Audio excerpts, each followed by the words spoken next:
Hello guys. तो कैसे हो आप लोग। आज मैं आप लोगों को इन्फोसिस की जो हायरिंग होने वाली है, उसके लिए जो एग्ज़ाम होने वाला है 4 जनवरी को, उसके बारे में बात करने वाला हूँ। क्योंकि 4 जनवरी के एग्ज़ाम के जस्ट बाद 5 जनवरी को आप लोगों का इंटरव्यू होगा।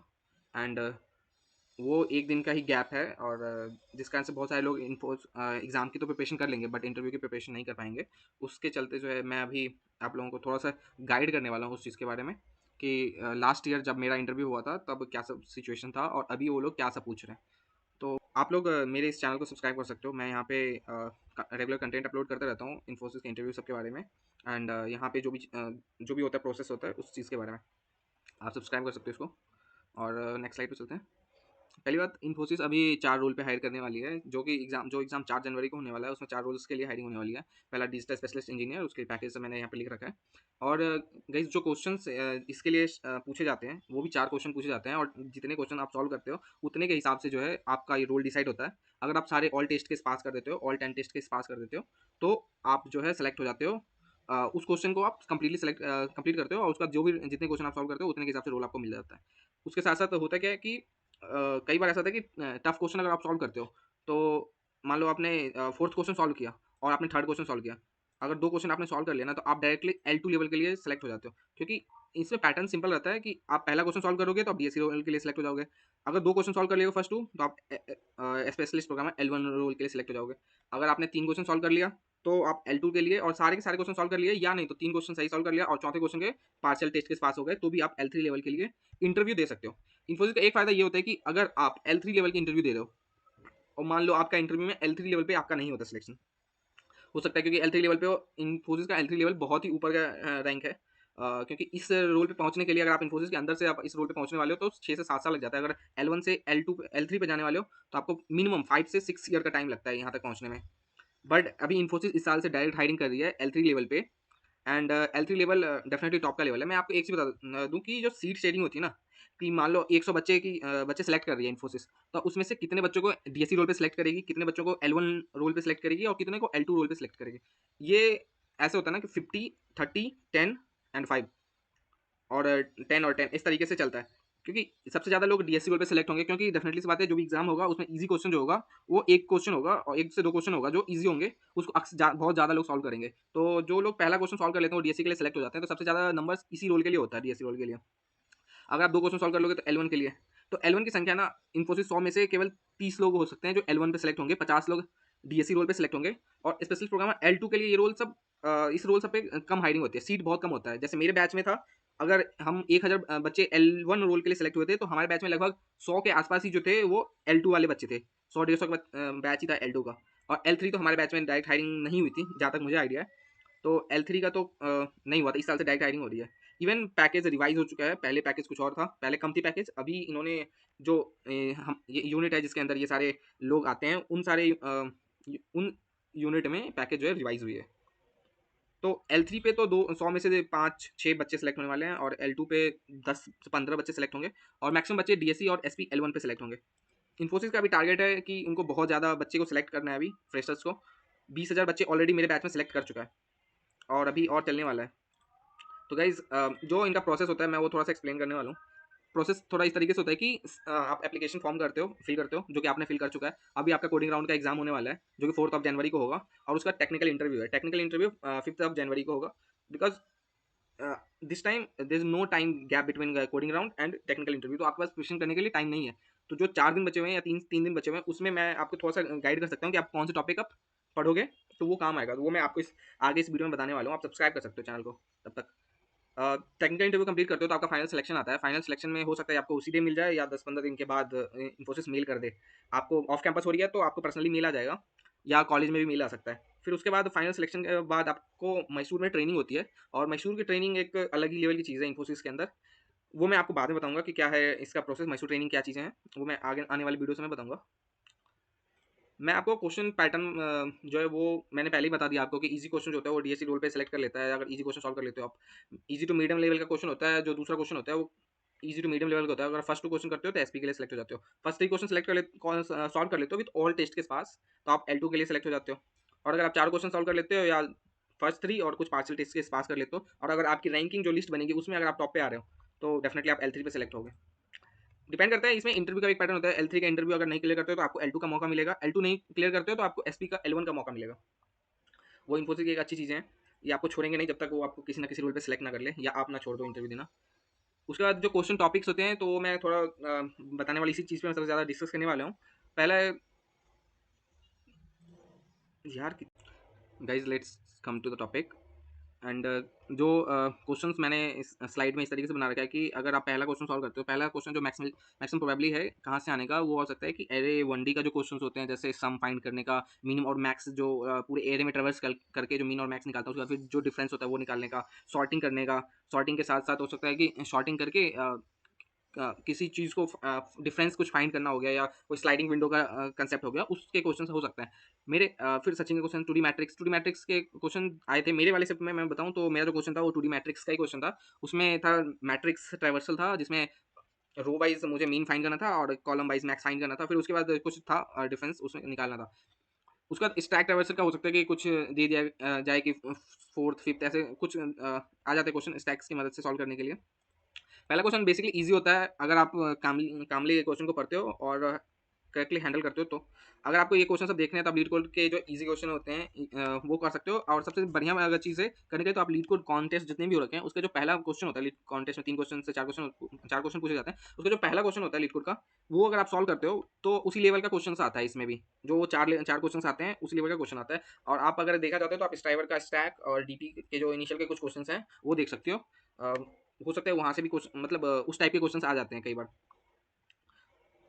इसके लिए आप देख लो। अगर आप ऐसा सोचते हो कि अरे मेरे को बहुत ज़्यादा नहीं हो पाएगा सॉल्व करना उस टाइम पे, तो अगर आप ये सारी चीज़ें हल्का सा भी देख के जाते हो सही से, तो वो वहाँ पे काम आ सकता है क्योंकि यही छोटी छोटी चीज़ें उसमें हिडन होती है। मेरे वाले टाइम में जो प्रॉब्लम स्टेटमेंट था वो काफ़ी लंबा प्रॉब्लम स्टेटमेंट था, बट क्वेश्चन का सोल्यूशन शॉर्ट था। वो क्वेश्चन थोड़ा समझने में और टेस्ट केस देखने के बाद पता चल गया था कि ये तो ट्राइवर्सल का क्वेश्चन है सिंपल।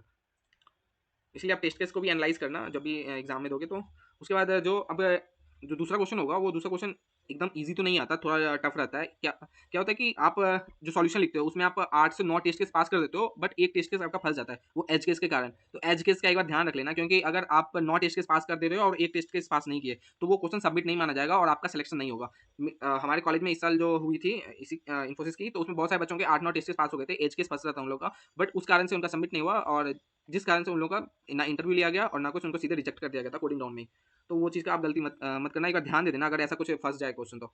अब L1 लेवल का जो सेकंड क्वेश्चन होता है वो स्टैक का होता है, 2D एरे का होता है। 2D एरे पे कुछ ट्राइवर्सल लग रहा हो या DFS BFS जो एल्गोरिथम है उसका यूज़ होके कुछ फाइंड करना हो, मिनिमम पाथ फाइंड करना हो या मिनिमम स्टेप जो भी होते हैं वो हो, या रिकर्शन के हो सकते हैं, कुछ बैक ट्रैकिंग के क्वेश्चन आ सकते हैं। बट ये सब भी एक लेवल पे मीडियम लेवल का ही क्वेश्चन होता है, थोड़ा लेंथी क्वेश्चन हो सकता है बट ज़्यादा टफ नहीं होता। हमारे केस में मेरे इस केस में ऐसा था कि मेरे को ग्राफ का ट्रेवर्सल करना था, ट्रेवर्सल करके minimum step minimum node find करना था, ऐसा था। एजेस मिनिमम एजेस फाइंड करना था मेरे वाले केस में। वो भी देख सकते हो। बाकी डीपी के प्रोग्रामिंग क्वेश्चन डीपी जाइमी प्रोग्रामिंग के वो वाले क्वेश्चंस आते हैं जैसे हाउस रॉबर वाले प्रॉब्लम हो गए या फ्रॉग जंप वाला प्रॉब्लम हो गया, उस टाइप के ग्रीडी अप्रोच रहता है अक्सर। तो आप इसके लिए आप एग्जांपल दे सकते हो, जियो वन नैपसैक हो गया, थीफ एंड हाउस वाला प्रॉब्लम हो गया, फ्रॉग एंड आइलैंड वाला क्वेश्चन हो गया। इसके लिए लीड कोड का जो सेकंड क्वेश्चन होता है उस हर एक लीड कोड कॉन्टेस्ट के आप सेकंड क्वेश्चन को जाके प्रैक्टिस कर सकते हो, वहाँ से भी क्वेश्चन पूछे जाती है। और मैंने तो स्ट्राइबर की सारी सीट्स फॉलो करी थी और स्ट्राइबर के सारे वीडियोस फॉलो करे थे, क्योंकि मेरे को ट्रस्ट टाइम पे तो इन्होंने वो सारी चीज़ें पढ़ा दिया था। इवन जो मेरा इंटरव्यू हुआ था उसमें भी इन्हीं के क्वेश्चन मुझे डायरेक्टली पूछ लिया गया था कि subset sum equals to target वाला क्वेश्चन जो था वो मेरे से पूछा गया था। वो फेमस क्वेश्चन है, subset sum equals to target. और डीपी का जो क्वेश्चन है वो भी देख सकते हो आप, क्योंकि अगर आप 2 क्वेश्चन इतने लेवल भी क्वेश्चन आप तैयारी करते हो ना तो आपको 10 लाख जो वाला जॉब है ना वो आसानी से मिल जाएगा, जिसपे मैं भी हूँ अभी इस लेवल पे, क्योंकि इस पे ज़्यादा बच्चे सेलेक्ट होंगे। यहाँ पे थोड़ा सा टफ हो जाएगा बट बच्चे यहाँ तक सेलेक्ट हो सकते हैं। इसके आगे अगर आप जाओगे तो जो L3 लेवल का क्वेश्चन होता है, L2 लेवल का क्वेश्चन होता है, उसमें बहुत कॉम्प्लेक्स एल्गोरिथम सब यूज हो जाते हैं, परमुटेशन कॉम्बिनेशन के क्वेश्चन सब स्टार्ट हो जाते हैं। इसके लिए आप लीड कोड का जो तीसरा क्वेश्चन होता है वो सारे कॉन्टेस्ट में जाके आप लीड कोड थर्ड क्वेश्चन जो है वो सारे सॉल्व कर लो, और स्ट्राइवर के सारे एल्गो ग्राफ और डीपी के जितने भी वीडियोस हैं लास्ट तक वो पूरा ही आप कंप्लीट करो, जो कि अभी 3-4 दिन में अपने आपसे नहीं हो पाएगा। और आप और भी चीज़ पढ़ोगे और ये सभी कंप्लीट करोगे तो थोड़ा दिक्कत है, बट जहाँ तक जो L1 लेवल तक है वहाँ तक भी आप कंप्लीट करते हो तो बहुत बहुत ज़्यादा हेल्पफुल होगा, कुछ नहीं से कुछ बढ़िया होगा वहाँ पे। उसके बाद प्रैक्टिस क्वेश्चन कहाँ से करोगे तो मैंने बता दिया लीड कोड से। ये एक वेबसाइट मैंने भी देखी थी प्रेप इंस्टा से, यहाँ पे कुछ सारे क्वेश्चंस रखे हुए हैं आप देख सकते हो, बट ऐसा ही नहीं है कि ये क्वेश्चन पूछे ही गए हैं, बट इस टाइप के क्वेश्चंस पूछे गए हैं। तो आप एक बार इस पे भी जाके देख सकते हो और स्ट्राइवर का एसडी सीट फॉलो कर लेना इंटरव्यू के लिए, क्योंकि 5 तारीख को इंटरव्यू है। अगर आप डीपी के स्टार्टिंग के कुछ क्वेश्चंस और ग्राफ के स्टार्टिंग के कुछ क्वेश्चंस कंप्लीट करते हो तो ज़्यादा अच्छा होगा। मेरे टाइम पे पिछले साल मैंने जनवरी में इंटरव्यू दिया था, तो मेरे इंटरव्यू में और मेरे वाले दिन जिसका भी इंटरव्यू हुआ था, उन सभी से लगभग डीपी के ही क्वेश्चन पूछे गए थे। हम 10-12 लोग थे वहाँ पे, तो उन 10-12 लोगों में से सबके पास डीपी का ही क्वेश्चन आया था। किसी का सबसेट सम का क्वेश्चन आ गया था, जैसे मेरे पास आ गया था, एक और के पास आ गया था सेम क्वेश्चन, किसी को फ्रॉग आइलैंड वाला क्वेश्चन आ गया था, कुछ के ग्राफ के ट्रावर्सल वाले क्वेश्चन आ गए थे डीएफएस बीएफएस लगा के। इवन मेरे से भी पूछा गया था कि ग्राफ का क्या अप्रोच होगा, क्या कौन से क्वेश्चन पूछे, इस क्वेश्चन को कैसे सॉल्व करोगे। उन्होंने क्वेश्चन दिया था, उसको पूछ लिया था केवल वर्ड वाली कि इसका सॉल्यूशन किस तरीके से करोगे, अप्रोच क्या है।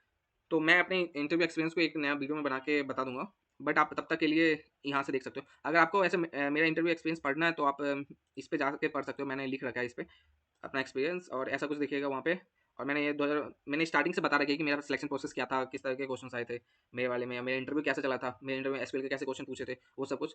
एंड गाइज लास्ट जो है वो सबसे इंपॉर्टेंट चीज़ है कि इन्फोसिस जितने भी इंटरव्यू लेता है, ये तो चलो कोडिंग डीएसए बहुत ज़्यादा हो गया, मगर इसके अलावा जो 30% का वेटेज रखता है वो है एसक्यूएल।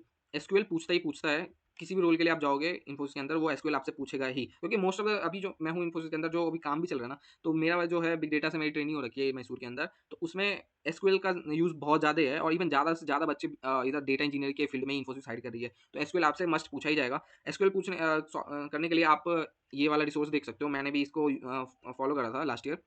और इसमें आपको लगभग बेसिकली सारे के सारे कंसेप्ट बता दिए गए हैं और श्रद्धा मैम ने अच्छे से बताया इस चीज़ को। आप एक बार देख लेना, अगर आपको पहले से एसक्यूएल आती है तो काफ़ी अच्छी बात है। एसक्यूएल में कुछ चीज़ें इंपॉर्टेंट होती है, वो मैं बता देता हूँ आपको। एसक्यूएल में आपका इंपॉर्टेंट हो जाएगा पहला तो सब क्वेरी। सब क्वेरी के बाद आपका वेयर क्लॉज वाला जो कंडीशन होता है वो, ग्रुप बाई जो कि इंपॉर्टेंट होता है, सबसे ज़्यादा इंपॉर्टेंट ये ग्रुप बाई से जो आप एग्रीगेट फंक्शन बोलते हो, एग्रीगेशन वाला वो होता है। एंड उसके बाद लास्ट में आता है यार विंडो फंक्शन। अब ये डिपेंड करता है कि आप कौन से वाले रोल के लिए इंटरव्यू देने गए हो। अगर आप डीएससी वाले रोल के लिए देने गए हो तो आपसे तो सबसे ज़्यादा क्वेश्चन ये सब क्वेरी से पूछे जाएंगे, वेयर क्लॉज, ग्रुप बाई, इन सबसे सबसे ज़्यादा क्वेश्चन पूछे जाएंगे। एंड जॉइंस एक इंपॉर्टेंट चीज़ है, जॉइन।